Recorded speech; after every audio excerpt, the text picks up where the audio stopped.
Max era di compagnia, ti faceva ridere sempre, sempre. C'è chi lascia dei fiori, chi un bigliettino. Oriago è sotto shock per la morte del fotografo Massimo Pangallo, il centauro cinquantenne residente alla Gazzera che domenica sera ha perso la vita sul Montirone in sella alla sua moto, lungo la Triestina.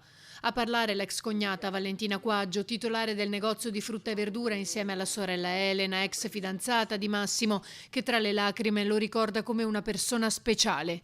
Chiedete di lui qui intorno, ci dice con la voce rotta dal pianto, e sentirete quello che diranno. A Oriago, infatti, dove Massimo lavorava da oltre 20 anni e il suo studio 5 era un punto di riferimento grazie alla passione per la fotografia ereditata da papà Mario, tutti lo ricordano per il suo sorriso e la sua disponibilità, in primis chi lavorava accanto a lui. Ci hai lasciato argomenti, la tua perdita è importante e purtroppo faremo di tutto per ricordarti ogni giorno, se non altro per la gentilezza e la cortesia che ci hai sempre dimostrato. Era disponibile, sempre disponibile, un bravo ragazzo, se avevi bisogno di qualcosa, come ripeto, era sempre disponibile. Lo conoscevo da una vita sia lui che suo papà e mi dispiace tantissimo, ci è rimasto proprio... ci è rimasti questa mattina la notizia, ci è rimasti veramente male, ma veramente male. Ho portato un biglietto per la vicinanza, diciamo, al papà. È un dispiacere grande, grandissimo, perché è come fosse mio figlio. L'ho conosciuto da ragazzino, dall'epoca delle scuole medie. Non ci sono parole perché la perdita di un figlio non ha eguali, assolutamente. E da mamma puoi immaginare.